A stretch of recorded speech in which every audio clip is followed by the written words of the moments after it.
150 versus 350 menu options. Let's see which one was worth it as we head to More Vino for this episode of Into the Atlas, located on O'Connor Street, Woodbrook, Port of Spain. More Vino has extended their restaurant week deals until October 15th, so we decided to take a look at what they had to offer. One thing to note is that the 150 deal is available from 11 a.m. to 5 p.m. when dining in, while the 350 option is available all day. When making a reservation online, you can decide where you would like to sit: by the sushi bar, indoors, under the tent, on the main deck, or on the Arapita Avenue deck. So once you've found a parking spot, it's time to get into these menus. For the appetizers, we chose the Korean chicken strips and a salmon tartare with crispy rice. For the 350 menu, you also got an amuse-bouche, which was a cucumber sonomono with a seaweed salad.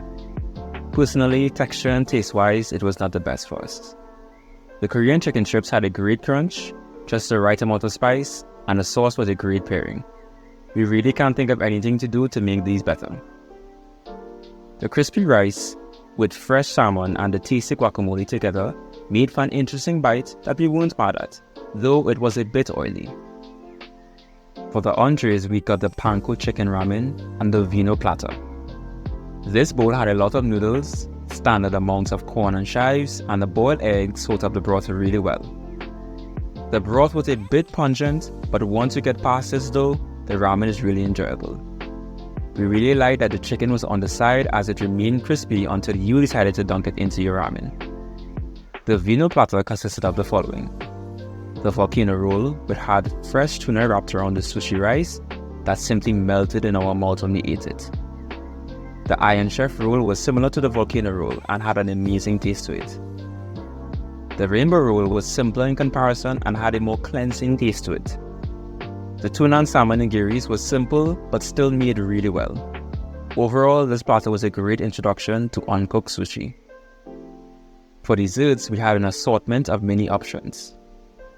The creme brulee had a surprisingly good creamy condensed milk taste based off the basic look of it. This Japanese cheesecake had a sponge cake texture that was slightly sweet from the powdered sugar and the drizzle of the cherry sauce. The brownie, texture-wise, was a bit hard, but the taste was rich and worth the struggle. And last but not least, the chocolate mousse, which came with the 150 option as well. Great texture, light and airy, and just the right amount of chocolate and sweetness to it.